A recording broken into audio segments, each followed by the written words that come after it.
सरकारला लाडक्या बहिणी जड झाल्या आहेत का असा सवाल विचारलाय राष्ट्रवादी शरद पवार पक्षाच्या नेत्या रोहिणी खडसे यांनी। राज्य सरकारच्या महत्वाकांक्षी मुख्यमंत्री माझी लाडकी बहीण योजनेत मोठ्या प्रमाणात लाभार्थ्यांची छाटणी करण्याचं काम सुरू आहे। ताज्या आकडेवारीनुसार राज्यभरातून आतापर्यंत 92 लाख महिलांची नावं वगळण्यात आलेली आहे आणि याचं कारण आहे ई-केवायसी प्रक्रियेत पात्र न ठरणं। सरकारने यापूर्वी आधी 80 लाख आणि आता पुन्हा 12 लाख महिलांना अर्थातच लाडक्या बहिणींना अपात्र ठरवल्याचा आरोप राष्ट्रवादी पक्षाच्या नेत्या रोहिणी खडसे यांच्याकडून केला जातोय। तर एकूणच या संपूर्ण प्रक्रियेत लाडक्या बहिणींची नावं का वगळली जात आहेत याबद्दल मंत्री आदिती तटकरे यांनी सुद्धा माहिती दिलेली आहे। त्यामुळे आदिती तटकरे नेमकं काय म्हणाल्यात, रोहिणी खडसे यांनी लाडक्या बहिणींवरून काय सवाल केलाय, सविस्तर पाहूयात। काही महिन्यांपूर्वी 80 लाख लाडक्या बहिणींना अपात्र करण्याचं काम सरकारच्या माध्यमातून झालं आणि गेल्या महिन्यामध्ये 12 लाख लाडक्या बहिणी अपात्र करण्यात आल्या। म्हणजे आता हा आकडा 92 लाख लाडक्या बहिणींना अपात्र करण्यापर्यंत पोहोचलेला आहे। सरकारमधले काही लोक सांगतात की लाडक्या बहिणींवरचा खर्च हा वाढलेला आहे। जो 26,000 कोटींपर्यंतचा होता तो आता 32,000 कोटींपर्यंत जाऊन पोहोचलेला आहे। म्हणजे जवळजवळ 7,500 कोटी रुपये हा लाडक्या बहिणींवरती केला जाणारा खर्च वाढलेला आहे असं सरकारमधल्या काही लोकांचं म्हणणं आहे। माझं देवाभाऊ आणि शिंदे भाऊंना एकच विचारणं आहे की तुम्हाला आता लाडक्या बहिणींवरचा खर्च दिसायला लागलाय का? तुम्हाला आता लाडक्या बहिणी जड वाटायला लागल्या आहेत का? जिथे तुम्ही लाडक्या बहिणींचे सगळे लाड पुरवतात, त्यांच्या सगळ्या हट्ट पुरवतात, तिथे महाराष्ट्रातल्या माझ्या लाडक्या बहिणींवरचा खर्च काढण्या इतपत किंवा आता त्यांच्यावरती होणारा खर्च हा तुम्हाला जड वाटायला लागलाय का?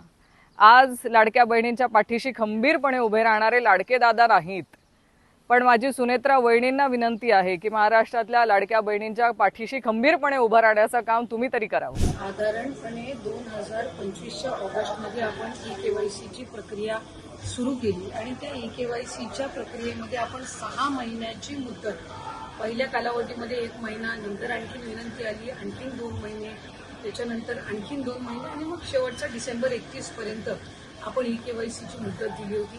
त्यानंतर सुद्धा ज्यांनी ई-केवायसी 31 डिसेंबर पर्यंत केलेली आहे पण त्यांच्या ई-केवायसी मध्ये काही त्रुटी राहिलेल्या आहेत, आपण त्यांना सुद्धा ती दुरुस्त करण्याच्या दृष्टिकोनातून एप्रिल महिन्यापर्यंत त्यांना संधी दिली आणि 31 ई-केवायसीची प्रोसिजर साधारणपणे न केलेल्या महिला जवळपास 60 लाखापेक्षा अधिक आहेत, ज्यांनी कधीच ई-केवायसी ही या योजनेअंतर्गत केलीच नाही। त्यानंतर इन्कम टॅक्सचा जो डेटा आहे तो साधारणपणे 5 लाख आणि त्याच्यानंतर ई-केवायसी करत असताना आणखीन 9.5-10 लाखाचा जो डेटा आहे तो त्याच्यामध्ये त्यांचं जे आर्थिक उत्पन्न आहे त्यांच्या घरातल्या म्हणजे पतीचं असेल किंवा वडिलांचं असेल हे त्या ठिकाणी ई-केवायसीमध्ये आढळून आलं। अशी साधारणपणे एक 14-15 लाखाची त्या ठिकाणी संख्या आहे, ज्यांच्याकडे वाहनं होती आणि वाहनांमुळे त्या ठिकाणी त्यांनी अर्ज भरलेले होते पण तरी वाहनं त्यांच्या नावाने असल्यामुळे असा काही 4.5-5 लाखाचा डेटा आहे आणि त्यामुळे ज्यांना वारंवार संधी देऊन सुद्धा ई-केवायसीची प्रक्रिया झाली नाही त्यांना त्या ठिकाणी योजनेचा लाभ आणि जे काही नियम आणि निकष ठेवलेले होते त्यानुसार या योजनेचा लाभाच्या दृष्टिकोनातून सरकारने त्या ठिकाणी निर्णय घेतला आणि कुठलीही पात्र महिला ज्यांनी ई-केवायसीची प्रोसिजर केलेली आहे आणि तरी सुद्धा तिला त्या ठिकाणी लाभ मिळत नाहीये अशा पद्धतीचं कुठल्याही पात्र महिलेवर अन्याय किंवा त्या लाभार्थीवर अन्याय हा विभाग म्हणून किंवा शासन म्हणून केला जाणार नाही। आमच्याकडे काही तक्रारी किंवा काही त्या ठिकाणी निवेदनं प्राप्त झालेली आहेत की त्यांनी ई-केवायसीची प्रोसिजर केली होती पण तरी सुद्धा त्यांना लाभ मिळत नाहीये। अशा प्रोसिजर ह्या ज्या आहेत त्या आम्ही क्रॉस व्हेरीफाय करतोय।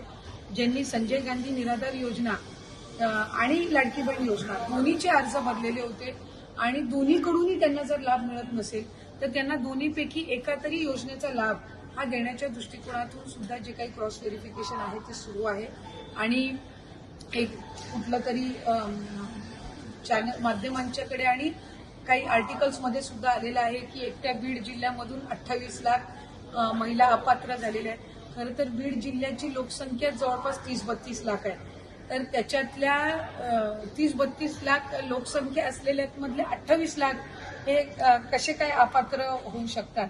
त्यामुळे कुठे ना कुठेतरी जी काही बातमी आहे किंवा जो काही डेटा आहे त्याच्यामध्ये काही तथ्य नाही. बीड जिल्ह्यामध्ये साधारणपणे रजिस्ट्रेशनमध्येच जवळपास रजिस्ट्रेशन करतानाच 6-6.5 लाख काहीतरी रजिस्ट्रेशन होतं आणि त्याच्यातल्या पात्र ठरलेल्या या सुमारे 4 का 4.5 लाख महिला आहेत आणि त्यांना लाभ हा सुरू आहे.